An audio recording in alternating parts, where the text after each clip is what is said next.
Cheesehead TV brings you two guys who like to think they know something about football.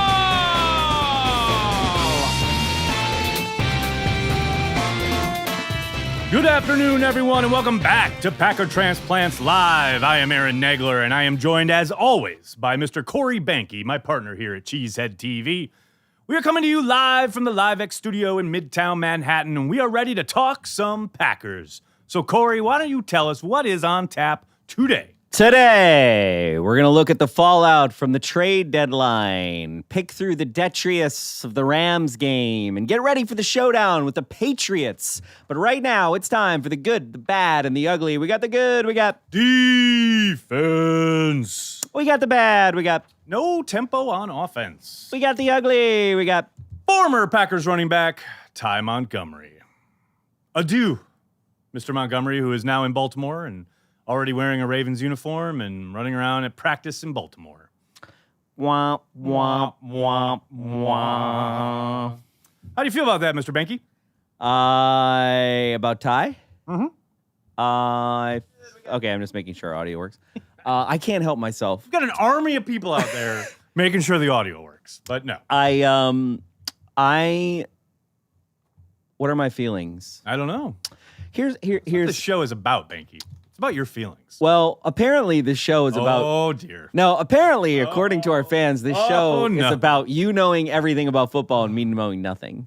That's not. That's what one disgruntled commenter thinks about the show. And you can't let the bastards get you down, Banky. You know how I am, though. I know. Anyway, Ty Montgomery. Right.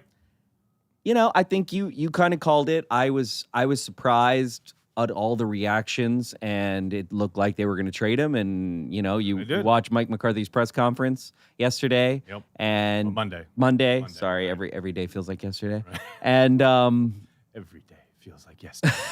And, you know, you just kind of felt like it was coming down the pipe. It's been a very interesting time. Oh, here's the thing about Ty Montgomery that I can't get out of my head, right? Right. Okay, coming out of the end zone, okay, whatever. Right. Like, whatever you think. I've said my piece on Twitter about that. Right. My biggest problem is,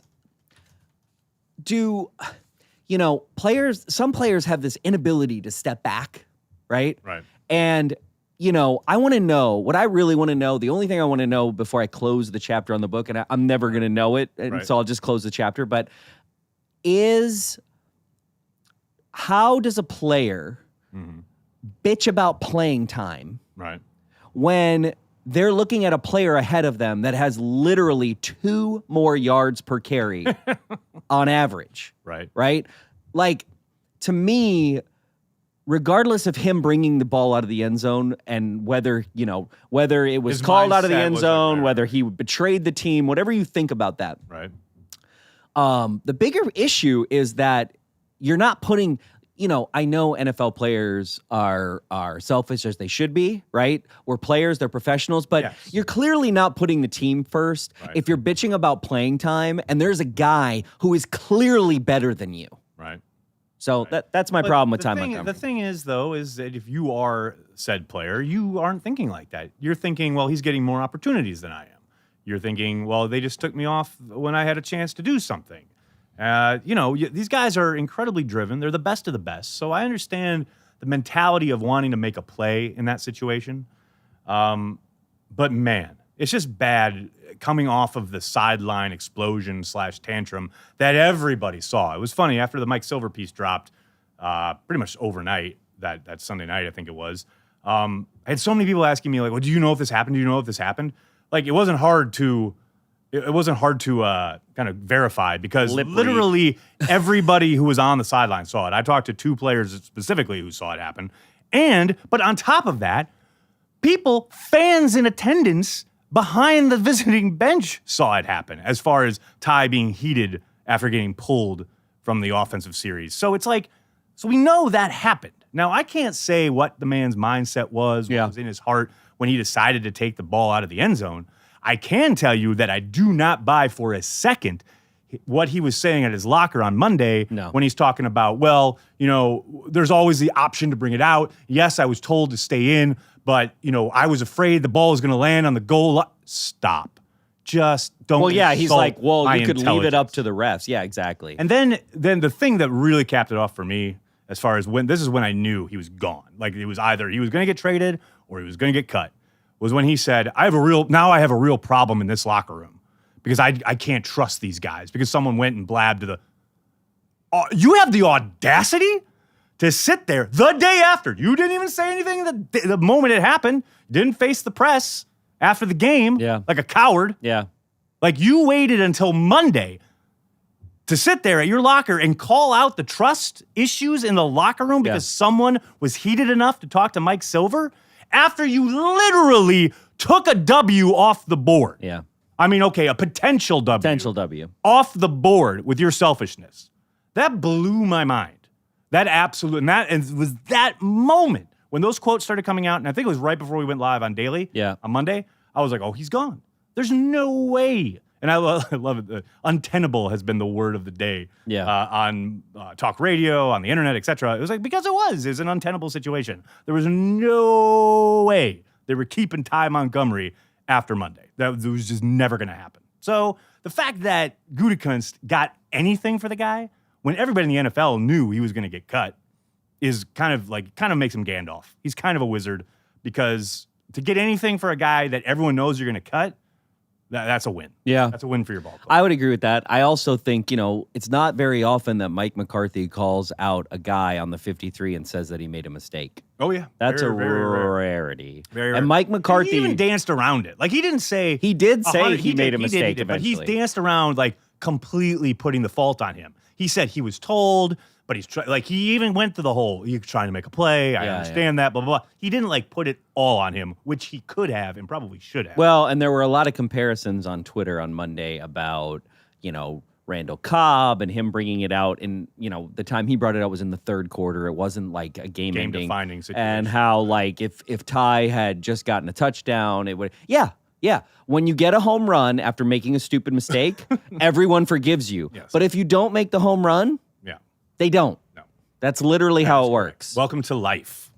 Should we get to some Packers news? Yeah, I just want to say one thing about, look, Aaron Jones right now has 6.2 yards per carry. Did you do some research? Okay. No, I did. Did you do research? No, I can find the nuggets, Did Nagler. you look at some nuggets? Nagler. This is amazing. I can find the nuggets. Okay. Okay, Aaron Rodgers. He's the quarterback. He has 6.4 yards per carry. As a rusher? Yep. Impressive. And Aaron Jones has 6.2. Now, Aaron Rodgers is choosing plays, typically, that he knows that there's space in front of him, and he's going to get a decent gain. Yeah. Aaron Jones does not have that. Aaron Rodgers is running when lots of guys' backs are to him. Aaron Jones is running with all eyes on him. Yeah, and bit different. And to say Ty and Jamal were at, Jamal's at 3.7, Ty's at 4 after last week's game. That's a big deal, right? The difference between 4 yards per carry and 6 is, positive and negative. Yes, 4 yards is good. It's still a win. Yeah. But, I think we're still in this place where we were 3 weeks ago where McCarthy is literally insulting every fan's intelligence by not playing Aaron Jones more. Well, okay, I'm glad you brought that up because I want to point something out here. Now, because I had posted something, I posted the clip from Aaron's run, the draw play, the delay that went, 22, 30 yards, whatever, for a touchdown. And someone retweeted, I don't remember who it was, but someone retweeted and said, and this guy only got 12 carries on Sunday. It's ridiculous. Okay, fine. But he far and away led running backs from snaps from scrimmage, like almost 2-1 over both Ty and Jamal. So that tells you he's playing more than every other back. He's playing more. But he's not getting maybe as many opportunities as most people would like. But that's not all McCarthy. That's also Aaron Rodgers. And that's what never gets brought up. But why can't... McCarthy's not giving him the ball. But why can't Aaron's not giving him the ball. No, but why can't... Well, here's my question, okay? And the one time Aaron did give him the ball out of the fucking end zone is the one time he shouldn't have. He needs to rise up and fire to MVS on the slant play. Oh, don't get me started. Oh, my God. That play drives me nuts. Here's what I don't understand, though. Why can't we feature a back? What's the problem here? Because there are a lot of options on every play. Okay, let's... Stop that. Let's get to Packers news. How about that? Okay. All right. Let's get to some Packers news because there's a lot to talk about. Obviously, Montgomery has been traded to Baltimore. We touched on that quite a bit, so we'll move right on to the other trade at the deadline yesterday. Clinton-Dix, former Pro Bowler, traded to Washington. What do you think about that move there, Benke? Here's what I think about that. Yeah. We are 19th in the league in interceptions with 5. Yep. And has 3 of them. Correct. Now, of those 3, would you agree that 2 of them were a result of him being in good position? Yeah, he was in the right place at the right time. Yeah. One's an overthrow, yeah, and one's a ricochet off the receiver's hands. Yeah. Both times, absolutely. And then one is sick. And one is an absolutely insane play against Buffalo. But 2 out of the 3 are being in the right place at the right time. I have the utmost confidence in Mike Pettine's staff that they will be able to find someone who will be able to be in those spots at the right time down the stretch here, the last 8-9 games of this season. I mean, I have the utmost confidence that we can stay 19th in the league in interceptions. I don't know if maybe we can make a move. Hopefully we can trend up, but I don't never know. You know, here's the other thing. Especially if people keep throwing at Jair Alexander. Ultimately, what's crazy about the defense is this is going to blow everyone's mind. I'll wait till we do defense. All right. We got a long ball game I'm left. waiting. But I know how much you love practice squad moves. Oh, Lord. The Packers signed someone from the practice squad. Running back Carson got called up to the 53. Kid who, we don't know a lot about, wasn't in camp this summer, but he was signed early October, and now he's going to be on the 53-man roster, probably only playing special teams. I would be very surprised if we saw him from scrimmage, at least on Sunday night. And then to take his place on the practice squad, they signed running back Levon Coleman. So there you go, Banky. I just you yelled at me last time because I didn't include the practice squad moves. Practice squad moves included. I'm falling asleep right now. I know you are. So let's move on to some sad news. Bob Skowronski, rest in peace, passed away last night at 84 from Alzheimer's disease. I just wanted to include this in the show today, A, because it's Packers news, but B, because I think he's probably the most unheralded member of Lombardi's Packers.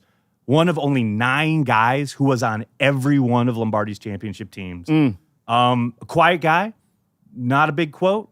People don't really talk about him, but he was instrumental in making that offense go. He was absolutely outstanding as a blocker, one of the better offensive tackles to play in that era.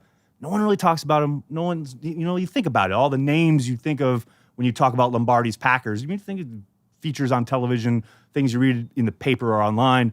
He doesn't get mentioned a whole lot, but man, he was a really good football player. And I just wanted to give a shout out, little respect to Skowronski, who was far and away one of the most underrated Packers of the Lombardi era. R.I.P. at age 84. I think when you think about sometimes lately, especially this season, as we lose these Lombardi legends, right? You lament the loss of that era, and then I sometimes go like one deeper, and you go to 44, and you go to 39, right, and you go to, this era that actually set us.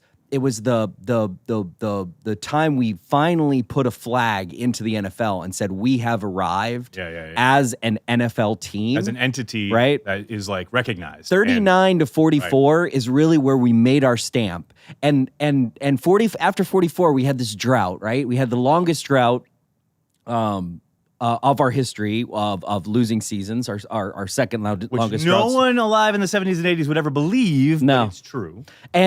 And so it makes me think, I think about how, at my age, I never saw these guys play, but I got to see them, I get to see them play on television because I get to see the highlights, right? The black and white, the photos.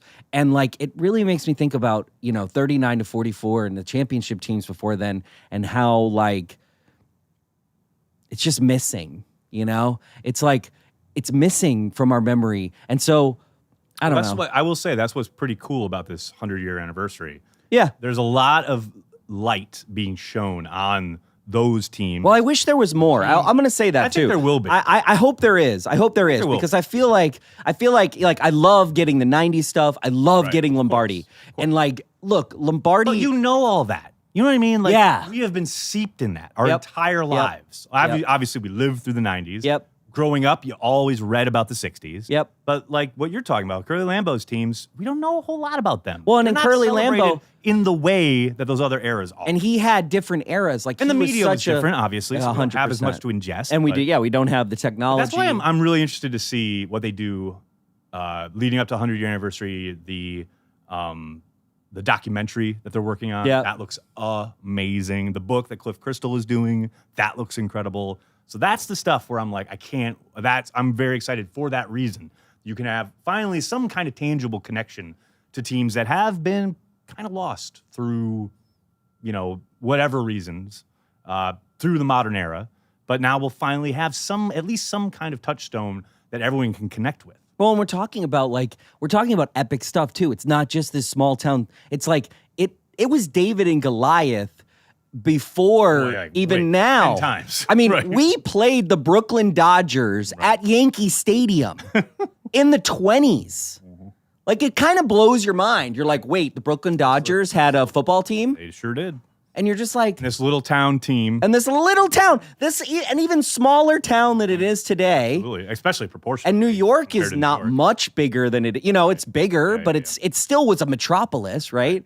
And so, and I know I always say we do. I mean, I'm always fascinated with 1919 to 1940. That's kind of or 44 is where I kind of stop, because I'm like, oh, who cares about the desert between 44 and 61, but or 59? But it is sad. It makes me think when I see legends that I saw on television, it always makes me think a couple layers and generations back to be like, the whole era that we're not talking about or thinking about or celebrating. ever. So that's maybe an off-season project for Cheesehead TV. I think that's a good idea. Let's get back to 2018. Yeah, just what we should do. We should be more niche so that we can get less views. I'm all in, dude. All right. Oh, I'm sorry. Well, I'm sorry. Aaron Rodgers and Tom Brady. Oh, what if Tom Brady was on Green Bay's team? What if Aaron Rodgers played for Belichick? I am so sick of that crap this week. Holy cow, and it's only Wednesday, and I already want to, die. So you want more of that? I can give you more of that, but I'm ready to die. No, I know what you want more of. You want more questions about Mike McCarthy's job tenure. Oh, my gosh. We'll get to that.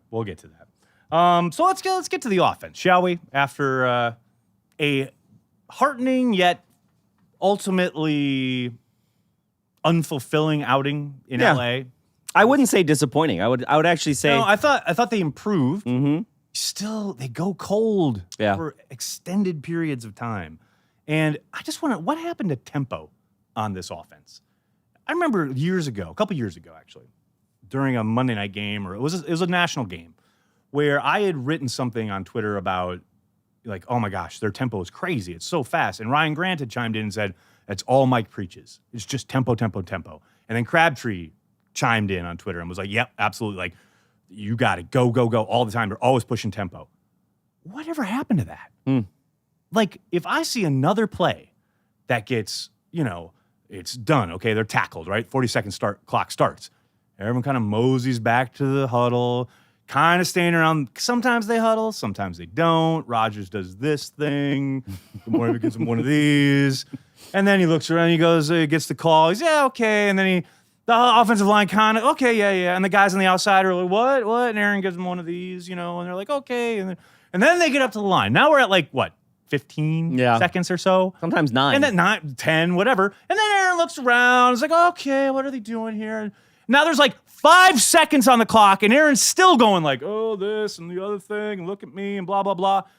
And then there's 1 second, and then the ball is snapped. And it's at this point, it's week 9, whatever. The defense knows, you get down to 2 seconds, the defense just pins their ears back and goes, all right, here we go. Yeah. Because they know they're not going to go off sides because the ball's going to get snapped right. Or they're going to get a delay game. Or it's going to be a delay game in the offense. Aaron Donald absolutely wrecked things on Sunday because of this. Aaron Donald doesn't need the help. No NFL defensive player needs the help. No. And yet the Packers are helping them down in and down out. And it's driving me insane. I think you're going to be surprised at something I'm going to lay down on here. Ooh, lay it down, Banky.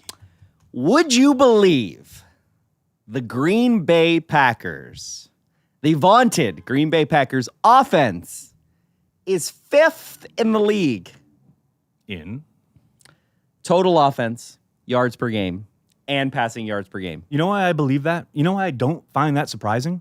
Because they've gobbled up so much yardage while behind in all these games early on in the season where they fell behind big time. And then teams just played this like soft cover 2 shell, soft prevent, maybe cover 4, I hear you. quarters coverage. I hear and you. then let them That's good enough for top gain 10. yardage But 5th in the league. over and over and over again. 5th in the league. I don't know, man. You can build up a whole reservoir of yardage in a coming league, back from 20 plus in a league points a game. dominated by offense. Okay, that there's something That's to be fair. said That's there, fair. right? That's fair. You're not talking about like That's fair. We're not talking about everybody's running the ball No, today. of course not. Of course right? not. Everyone's throwing it. I get And it. even rushing yards. Rushing yards are down this year. It's really That's because it's so really easy to fascinating. throw. Exactly. Everything points to throwing the football. And I'll tell you what, that just shows to me kind of how empty that stat is, because it's like, when are those yards gained and what do they mean within the context of the game? Like some yardage Nagler. is more valuable than others. Yes, of course. Get out of here with your context, though. Sorry. You know what Apologies. I am sorry. Why are you trying to be so contextual? I don't know. This is why your mother doesn't watch the show. Exactly. Just stop being negative. I'm trying to be positive. I'm being negative. That's a positive thing. It is, but I'm trying to. That's a green shoot, Nagler. That's a green shoot. Right. Green shoots. You Got understand what green shoots Yes, are? I understand. Remember potential? Yes, I understand. Potential. Remember that? I remember that. Yep. That was Brett Favre. There's green shoots. That's like- you is have that to the- find them. You have to look for them. Is that the first year of transplants? Yeah, first and second and third. Yeah. Potential. We always have potential. Potential. You know who doesn't, I'm done with potential and he's arrived and it's just a question of getting him the football? Get him the ball, please. Aaron Jones, baby. Is he Please. finally free? Is he finally free?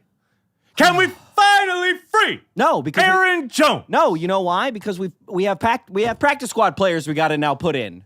They're not. They got to get chances. He's not gonna get carries. Come on. They're not pulling him up from the practice squad and giving him carries against the Patriots.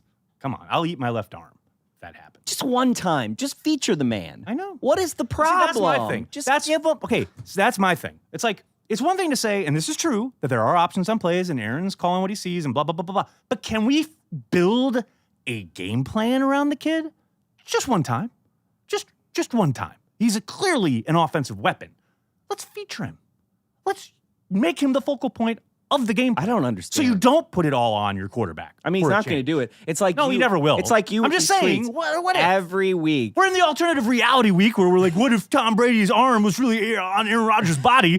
Like, let's what if? Every week. What if? Every week you put out a video tweet of a play, and you're like, can't we just do more of this? I'm sick of asking for dinking and dunking because he's not going to do it. And He here's kind of did it. He kind of did it Sunday, a little bit, not a lot. not enough to satisfy.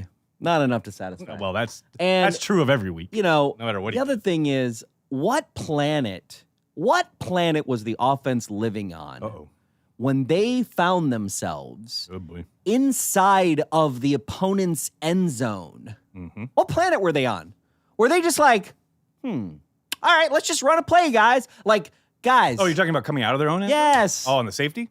All right. Well, Guys. I'll just say my piece. Guys. Because I've said this a couple of times on the radio this week, Killing me. but not everyone hears all my radio hits, so I'm just going to say it here for You're on the posterity. radio? Sometimes. But I'm going to say it here on Transplants, so it's on record, so to speak, with Cheesehead TV. There are so many issues with that play, starting with the selection of the running back. You finally have a spot in your game where you can actually conceivably say, you know what, we should probably use Jamal Williams here. And you don't. Like, it's the one time you need a bruising back. If you're going to run it. in middle, But why are you running- against Aaron Donald Why are and you Dominican running in the middle? Donkey Kong Sue? Finally, here's a reason to use Jamal Williams, and we don't. So, okay, fine. That's one thing. The second thing is McCarthy saying, well, we used that run action earlier in the game, and it popped for a big...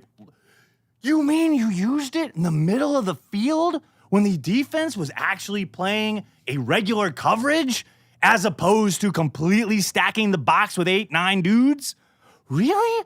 Mean the second time it wasn't effective? I am shocked.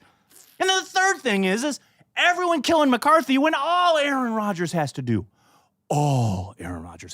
is rise and fire to his left, to MVS, who is completely uncovered on the slant, and he's off to the races. Probably easily a first down, maybe a touchdown.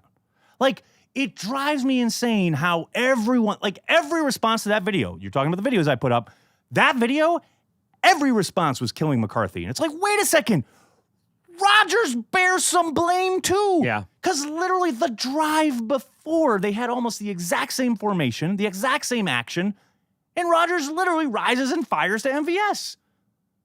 Like, you see they're absolutely, and that's the But you want to other talk thing about that kills me. You want to talk about context, though. That is context, Coach right? the team you have. You're on your goal line. They did this back in Detroit a couple years ago. Like, we're going to run it up the A gap. Are you insane? What part of your team have you seen on film that makes you say, yes, we're road graders and we're going to completely plow over Ndamukong Suh and Aaron Donald? What drugs are you on? Yeah. I thought they tested for that crap in the NFL. See, I guess the coaches are exempt. I just thought they were on another planet. Good Lord. All right, I'm done. I had to get that out. I just had to get it out because, like, that's the crap that drives me nuts. And it's funny because I had someone with the Packers this week, actually earlier this morning, texted me and was like, you've been awfully tough on McCarthy lately. And I was like, it's like a big brother. I love the guy. I love Mike McCarthy. I think he's a great man. I think he's a good coach. But God, am I sick of some of his crap.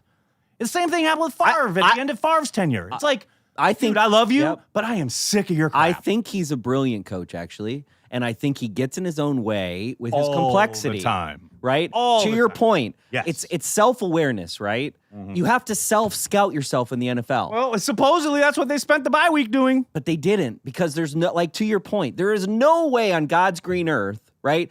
First off, how many teams run up the middle when they're inside of, when they're in that situation? At least not from a deep set with your back. Like, if it's a quick hitting fullback, maybe. But how many teams do that and are Lord. successful, right? Few. Giving a team, we gave the team a safety, right? Yeah. We gave Absolutely. a team a Handed it to safety them. by our selection and our execution. Yep. So whoever decided the selection and whoever executed, that's who is to blame. Exactly. All right. Moving on. I wouldn't call that the worst play I've seen in my time as a Packer fan. Not even close. Are you kidding me? It's in the it's Not in even the- close. it's not Not in the top even 10. close. I've It's seen way dumber so plays. much worse than Fourth that. and 26. I've seen way worse than that. Brandon Bostick. I lived through the Randy Wright era, people. Come on. Also, can I just say, can Brandon Bostick just go away? Come on. He was offering support for Ty Montgomery. Just go away, Brandon he Bostick. felt the kid because he'd made this huge mistake. I really want to feel for Brandon Bostick as a human being, but I can't. Hey, I'll tell I you have a why. problem. No, I have a problem. No. Okay, I you have go a problem. first and then I'll retort. No. I have Go a ahead. problem. I know. Oh, you mean about Brandon Bostick? Sorry. No. Yes. I don't have a problem with Brandon Bostick. I actually have a problem. I'm walking home, okay?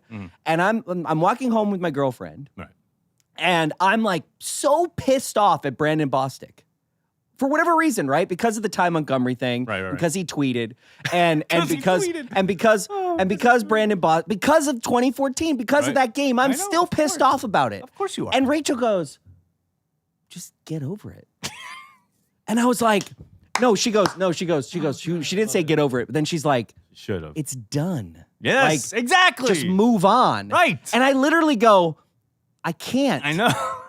Well, you know what'll happen? I can't. Eventually, something else will happen. Maybe this Ty Montgomery thing will overshadow it eventually. And, like, No. you forgot Jared Bush's name. You'll forget Brandon Bostick's name. You know who let me forget about Jared Bush? Brandon Bostick? Yes. Exactly. That's my point. Eventually, something will happen, and it'll allow you to move on from Brandon Bostick. But you know that meme? There's this meme where the guy is sitting in the bed and he's looking at this way, and the And the woman girl's is like, oh, she's like, "What's yes. wrong with What's him?" wrong with him? He's clearly like, He's upset with me. He's upset with me, and he's like, whatever Brandon man thought Bostick you're should have having. just Yes. let Jordy have the ball. And I'm arguing with my girlfriend about how Jordy told him before the play to let Exactly. the ball Let the ball go. and he didn't do it. It wasn't like they told him in the thing. And I'm like arguing, and it's 2018, and I still can't freaking get over it. It's ridiculous. I have a Here, serious okay. issue. Yeah, of course you do. One of many. But here, let me just put this in. But talk about context. Let me put this into I'm gonna context. cry. All right, Brandon Bostick, the lowest point of his life, after the greatest mistake on the biggest stage that he will ever make, talked to the media and took accountability for his mistake immediately after it happened. Ty Montgomery refused to talk to reporters on Sunday And at that point, he was pretty much done. And I was over. And that's where I go, can he just go away? Because he's parlayed it into a thing. Well, of course. If that's what you're known for. Yeah. Which is kudos to him. I mean, I'll always have respect for him for that very reason. He took accountability for his mistake. But I just need him on my Twitter feed. Well, mute the guy. How hard is that? I don't like muting people, Nagler. Oh, good Lord. I'm like a troll addict. Oh, my God. You know I'm a troll addict? You have the ability to solve your problem, but you refuse to do it. That's what you're telling me here. Yep. Okay. Finally, on the offense, MVS is here to stay. MVS. He is here to stay. Geronimo Allison, Randall Cobb back. He still gets more playing time. I like it. Interesting. Answering with a 40-yard touchdown where he absolutely smoked the corner of the attempted jam. I mean, this kid is here to stay. He ain't getting pulled. No. Like, I hope Geronimo and Randall are ready for like a rent share as the number 4 wide receiver because MVS has taken up residence. Which I like. I mean, 4 wide with Geronimo, Cobb, Love it. Devontae, and MVS. I like that. I love it. All right, fine. On to the defense. Okay, Corey, riddle me this, Batman. What's the plan at safety now that they've moved Clinton-Dix to other pastures? What do you think? I have no idea. I mean, clearly, are they going to do Breland at safety? Are they going to do Tremont at safety? You see, that's what's funny is they started to do a little Tremont at safety on Sunday. So I do wonder if they were having him kind of bounce inside, do some stuff like a safety. I wonder if they, start going there. Now, my question there is, you can't do Tremont in the slot all the time, or else you can game plan for it. So are we going to see Tremont in like a free safety position? That'll be very interesting. Here's the thing that is going to blow everyone's mind right now. Blow our mind, Binky. Okay, here's a nugget I pulled. Another nugget. 2 nuggets. Nugget time. Show. It's nugget time. Amazing. Would you believe Probably not. that the Green Bay Packers defense is 5th in the league? It's like a trend. 5th. Yards per game passing. Would you believe that? Because that has not happened in a decade, if that holds out, by the way. I would believe it because someone put it in my Twitter feed the other day. But, Egler. hey, man.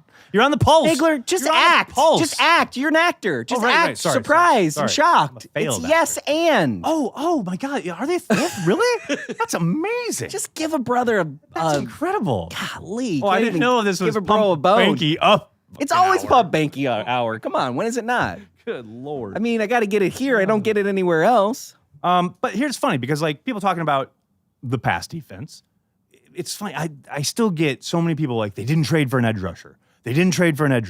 What are they going to? They don't have the pass rush. They sacked Jared Goff 5 times on Sunday. And I understand not everybody's Jared Goff. I understand they're about to face Tom Brady, who's probably going to pick us apart a little bit. Yeah. But 5 sacks don't just happen. Nope. That's teamwork. That's both ends working together. You know, Kyler Fackrell got in on the act. Always good. That's his first, like, legit wow sack of the year. Oh, Lord. I mean, he legit Can't believe you're talking about a Kyler tackle. Fackrell He did it, right though. now. I mean, I got to give the man props. If I give him crap all the time, which I have done in the past, I got to give him props for that sack on Sunday because he beat one of the better tackles in the league, legit, like, in the midst of a game, not some garbage time crap against Buffalo. Like, this was a legit, meaningful sack. So I got to give it up to him. But Kenny Clark absolutely wrecked the Rams up front. They couldn't block him. They could not block him. That it's all coming together. And Mike Daniels played his best game in like a year on Sunday. So this is a good place that they're at. And I agree with what Gutekunst said earlier today. If they just continue consistently what we saw on Sunday, if they can continue down that path, they're going to be tough to beat. It's going to be a tough team. I'm excited. It's just what, we can move to the next graphic we've been talking about for the graphic op. But to go back, like pulling a safety who's worth 2.5 times your interceptions, right? Over 50% of your interceptions. Like I said, I have confidence that they can find someone who will be in the right spot to garner and gather those interceptions. I hope so. I mean, a big part of that is going to be if Jair Alexander can continue his play down the stretch. You mean his alpha performance? I love Mike saying that on Monday. It was like, how did he grade out? Well, we grade that out like an alpha performance. What That's how we grade is that above A? That means he was a lead dog. That means he was, that means he was kicking butt.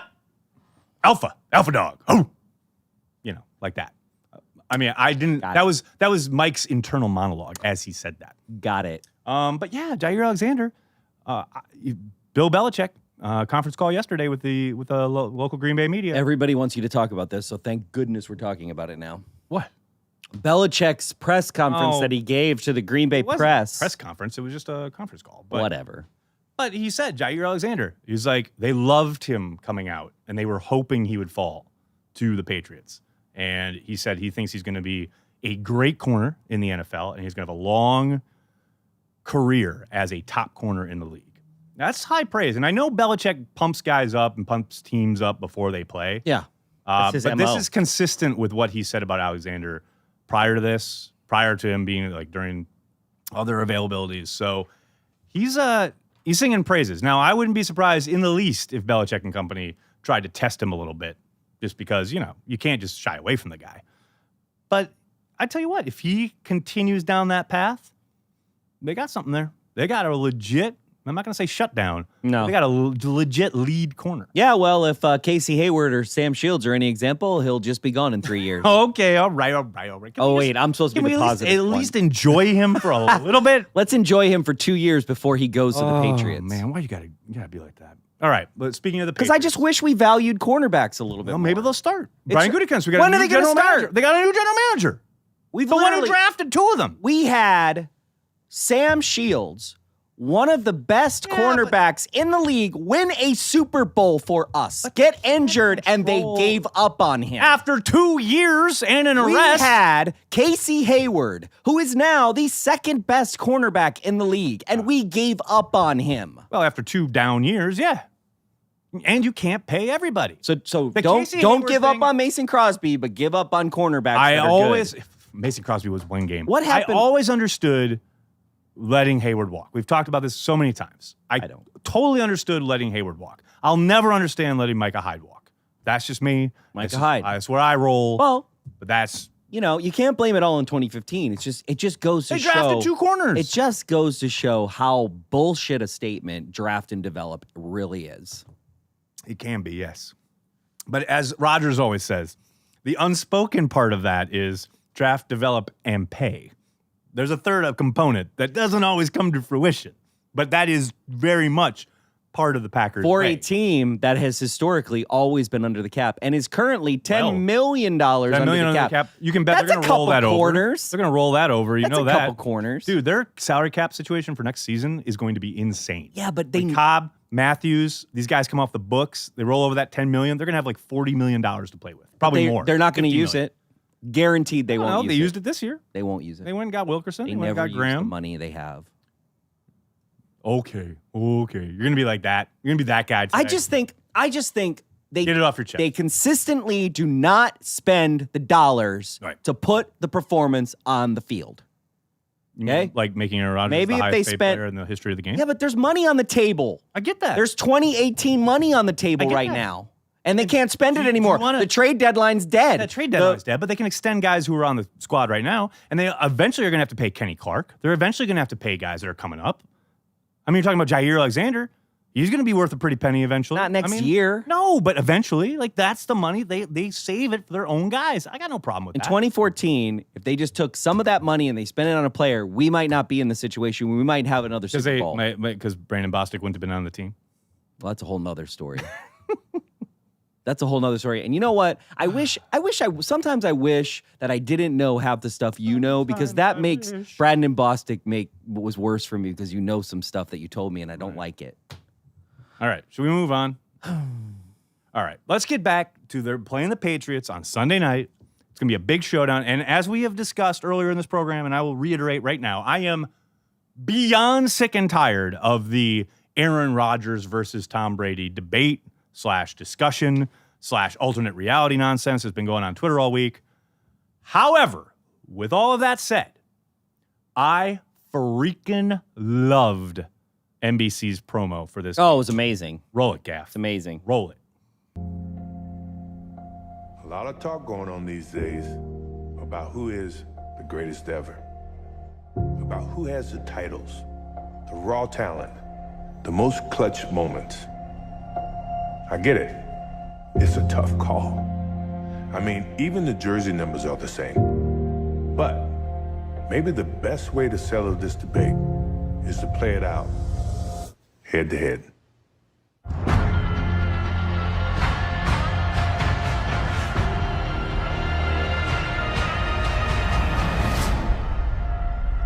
I'll watch that.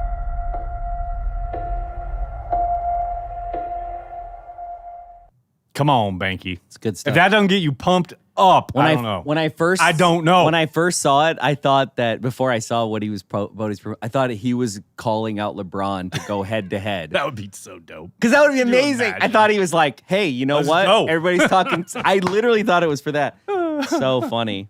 But yeah, I saw that early Sunday evening, and I was like really upset about the game all the way leading up to it. And then I saw that, and I was like, yep, done.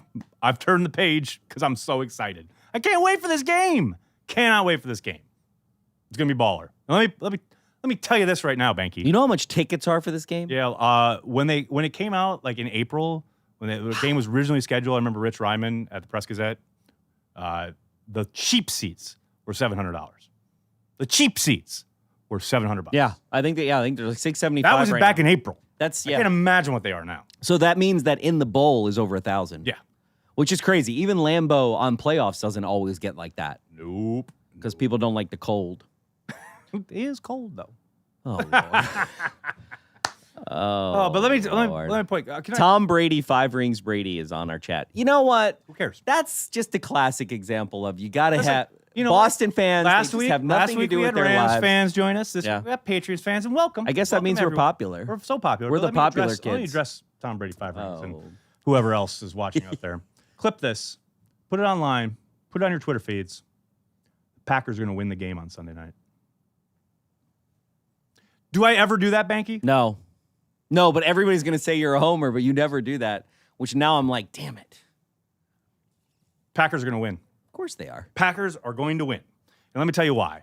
Mike Pettin, he's got something for Tom Brady. And I know Tom's the GOAT and Tom's whatever, but Yeah. Mike Pettin has a decent track record against Brady and has shown that he knows how to dial a coverage. He knows how to dial things up where Brady kind of second guesses himself. Yeah. When he was with Rex Ryan, he did a great job in a lot of their matchups. Didn't always win them all, but he did a great job of making Brady see ghosts, making Brady kind of second guess himself, pull something, double clutch, etc. And it's not a question of, I think he's going to get the best of him. I think Tom's obviously going to get his. There's no doubt about it. But Pettin's going to do just enough. Just enough. Obviously, a big part of that is slowing down Gronk. Again, a guy who's going to get his. Yeah. It's like Todd Gurley last week. He's going to get his. Win or lose, Gronk is going to produce. There's no doubt about it. It's going to take a village to slow him down. Like, I have had so many people ask me this week, who checks Gronk? Who's on Gronk? No one person is checking Gronk. No. Funnily enough, when they met in 2014, Clinton-Dix was the guy who was on him a lot. Obviously, that's not an option this week. But I think you're going to see a lot of bracket coverage. You're going to roll coverage his way. They're going to make those other guys beat him. And, the Patriots have a long history of those other guys winning. Yeah. I think the Packers will be up for that kind of challenge. And finally, you were talking about earlier, not enough dinking and dunking. I think we're going to see a healthy dose of dinking and dunking, much like this clip that from what we saw on Sunday. This is what I was talking about all week last week about the quick passing game being an extension of the running game. Roll it, Gaff. So you got Cobb there, slot, boom. This is 8 yards on first down. And you notice there's no back in the backfield, completely spread out. He's got an option to go up top or down below. He takes Cobb down below and gets 8 yards. I mean, that's a win. And that's a great way to move the football, especially if for whatever reason, I don't happen to agree with it, but for whatever reason you don't want to feature Aaron Jones because you're afraid of him getting hurt or whatever, this is a great way. Spread it out. Quick passing game. Yeah, but and when they start pressing up, do you really think take he's going to Devontae do up it? top. Do you really think he's going to do it? Yes. I don't think so. Yes, I do. I have been burned by the lack. I have been burned this season by the lack of dink and dunk. I've been teased. We're teased. How many Bamboozled. times? How many times did they do that against the Rams? Really? A few. 8. A few. Not a lot. Not a ton. It wasn't a predominant part of the game plan. When this team, But it will be on Sunday night. when this team wants to, it is a good team. It really is. But We'd like to be a good team now, please. too many Okay, thank you. times for whatever reason, and maybe what I hope is that by getting Haha and Ty out, this team gels.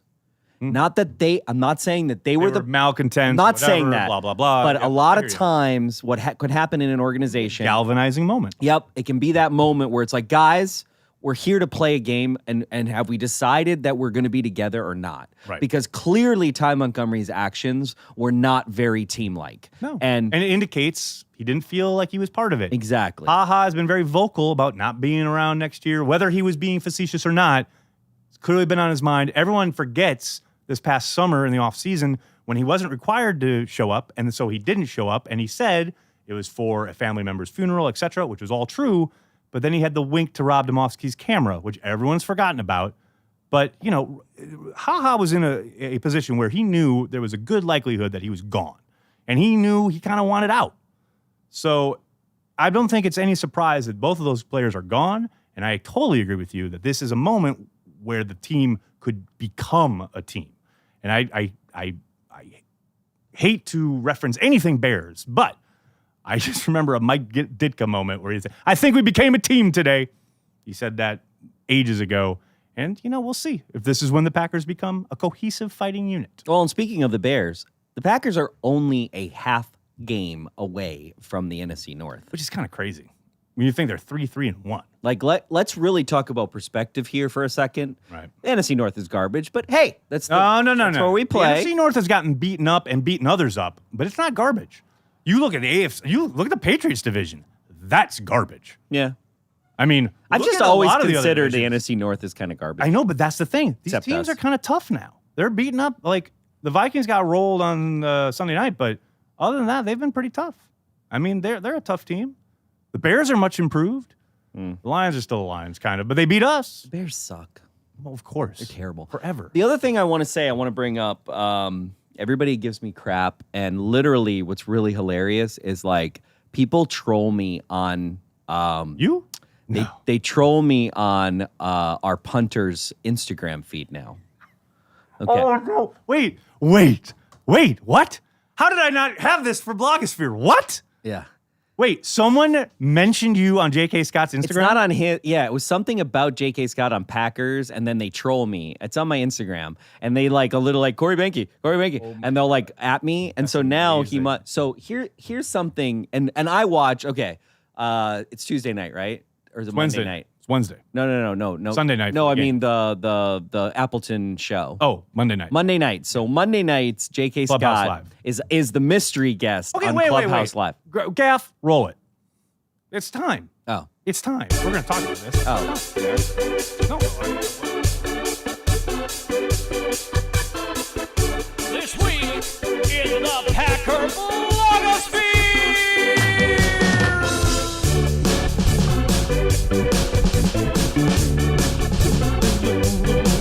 That's right. It's the return of This Week in the Packer Blogosphere as we just cut it off. Hey, let's cut it out. Return to that I think venerable we- series. Can I just say real quickly before we jump into it, someone's saying the Lions traded for a fat bastard and then they get rolled in the run game. Not when the fat bastard was in there. Check your stats, sir. When Snacks Harrison was in the game, they were much better.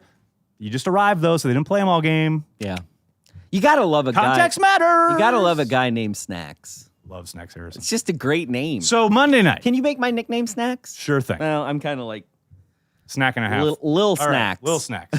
Little bit of snacks. Little bit of snacks, Banky. Little bit of snacks. All right, so Monday night, J.K. Scott is on Clubhouse Monday Live. night. Go. J.K. Scott is the mystery guest with Josh Jones. Like, what? Holy moly. How Okay. is he a mystery guest? Like, So- if it's Aaron Rodgers, yeah, that's a great mystery guest. But like J.K. Scott is your mystery guest? So what's Come on. really funny is I put this on Twitter. If you go back and watch that show. You can watch it on VOD, right? Yeah. Okay, so You have to search for it, though. They don't pub it out at all. Okay, well, Anyway. there's three things I want to say. One, I do not understand how Clubhouse Live gets that low of viewership with a Packers player. It's crazy. It's insane to me. It's a good show. I love it. Really well produced. I love watching The guys it. do a great job hosting it. Yep. Like, it's a Brett, really good Brett does show. a great job, and I'm not talking shit Ricardo, about that show. they It's are great. They're really good. Great. No. Let me just say, because I want to agree wholeheartedly, because I've been there. I've watched them do it. They're incredible. Like, and it doesn't matter who the player is. It doesn't matter who the guest and is. it's better than like it's so it's good. better than local television shows. It's better than, like, half the Packers Inside the shows, Huddle all or that. whatever. All the like stuff around the 'cause stadium, all that stuff, all of that. is some like pretty boy anchor who's with like a Packer player who you want to watch, and the pretty boy anchor is like Won't shut up. The pretty boy anchor won't shut up, and the pretty boy anchor doesn't give a crap about the fans, and you can tell they're like on their little high horse. And I can't stand him, and I could name a bunch of people, but you all know who I'm talking about. But Clubhouse Live is legit. Clubhouse Live, and they have the greatest fans, Mean Gene's on there. Mean Gene. And Love like, Mean Gene. So Josh Jones, the second thing is, so Josh Jones, God help him. He was trying so hard. He is trying so hard. So J.K. Scott is talking. Now, the third thing I want to say is I pretty much think that I want to marry J.K. Scott's grandmother because she's like one of the greatest Packer fans of all times, the way he talks about it. Right. Like it sounds like me and his grandmother would be getting along, really, really well. fine. So he was telling some So really great have stories. you thought a little bit on No, I'm going J.K. to tell you that in a Scott? second. Oh, no. So seriously, Poor grandma. so J.K. Scott starts talking about the mechanics of punting. Good Lord. Holy wow. Paint is drying in front of Josh Jones' eyes. He is trying. He's like going like this. He's like, Oh, my God. Oh, my God. you can watch him like falling asleep. You can watch him getting bored. You can literally watch the paint drying. So then I want to say one thing. So I, as a person, I'm not hating on J.K. Scott. As a human. Right. As a human being, dude, he literally seems like a dude you could just get along with. He's very So nice. I don't want to hate on him, but I just want to bring up one last nugget from the show. Oh, dear. The Packers are currently 21st in the league in punting. Yikes. That is a fail. Let me tell you, too. That is a fail. So Heckert, his counterpart there from the Rams on Sunday, had his bad punt in the first quarter. J.K. Scott had his bad punt in the fourth quarter when they needed the best punt possible. They needed a boomer, they needed a field flipper, and they got a 25-yarder. Oh, Lord. They spent a And the fifth-round pick on that. This is the thing. And you made a really good point, okay? You made a really good point. It's not even cold yet. Yeah, no, that was 80 degrees. That was 80 degrees in L.A. What happens when we get to late November in Lambeau? What happens in late December in Lambeau? And again, we're talking about punting, so I'm sorry about that. Talk about depressing subjects. I got something depressing. My mom's going to turn off the feed. I got something depressing for you, Ben. Actually, it's kind of hilarious as well.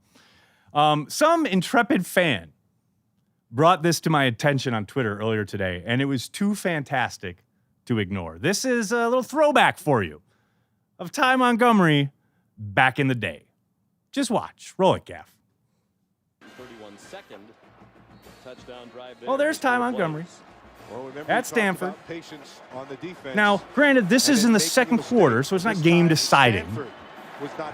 But there he is, ready to take out the old run back on the old kickoff. First 4 possessions for Oklahoma State, an interception of 3 punts. Oklahoma State kicking off now. Here comes Ty Montgomery deep in the end zone. I'm going to bring it out. His teammate has to tackle him. His teammate tackles him in the end zone and is like, nah, dog. Nah. Thanks, Gav. I mean, you can't do anything but laugh. Because obviously now he's not even a Packer, he's whatever. Well, why didn't special teams coach have that play? Why didn't they call that play? I think they will from now on. You need a checker. You need a bouncer. You know how like coaching staffs have like get back guys? They have a get back coach who are like charged, especially in college, they have these guys who are charged with literally their only job is to make sure the coaching staff doesn't get all excited and get on the field. Yeah, get on the field. Like you have to get back. Coach. They get back. They need a get back guy on kickoff return who is literally his only job is to make sure Montgomery doesn't come out of the end zone. I mean, that's in Baltimore, obviously, because the Packers don't have to worry about it anymore. I just thought that was brilliant. I mean, Ty Montgomery, kickoff return, a folly waiting to happen. You got anything else, Banky? No. All right. Packers are going to beat the Pats. Let's do it. Book it. We're going to be watch party. Oh, Friday we have Madden. Madden Friday. Hey, how did I do? A little better? A little better. A little better? You paid attention more. I will say this. I also helped you with the latency. So. No, but you'd help me with the latency. But I will say this about the Madden thing. You wanted me to take it more serious. You wanted to pay more attention to it and be more like what involved, invested, whatever. But then all you do throughout the entire game is like give me questions like, oh, Leroy Butler or Nick Collins. That's fun though. No, because it like totally takes me out. There's like no concentration on like I convert a big third down and like. Okay, that's great. BJ Raji or Cullen Jenkins. Like, can I get a little props for picking up the big third down if I'm supposed to be all invested? I only was not. all I'm saying. I actually watched it back. There's only a couple times where I didn't pay attention, and it was two critical things, but it was only a couple times. Also, we got the watch party Sunday night. Maybe we'll have more viewers. Maybe. National game. Nothing else going on. Watch us watch the game. Yep. Hope to see you all there. Cheesehead TV. Check it out. Facebook, YouTube. All of it. YouTube, make sure you subscribe. Lots of goodness for you. That'll do it for this week's episode of Packer Transplants. We'd like to thank everyone who connected with us across the internet, be it here at Cheesehead TV or any of our social channels. You guys really help make this a unique fan experience. That's why Corey and I are here. We are and will always be devoted to Green Bay Packers fans worldwide. Take the high road when something like this happens. Is there any positive in terms of motivation for your guys, how ticked off they are about how this played out? Any of that can be used in any positive way whatsoever? I'm not in the mood for drama tonight, Jason. Okay, I appreciate that. What do you think you told the critics tonight?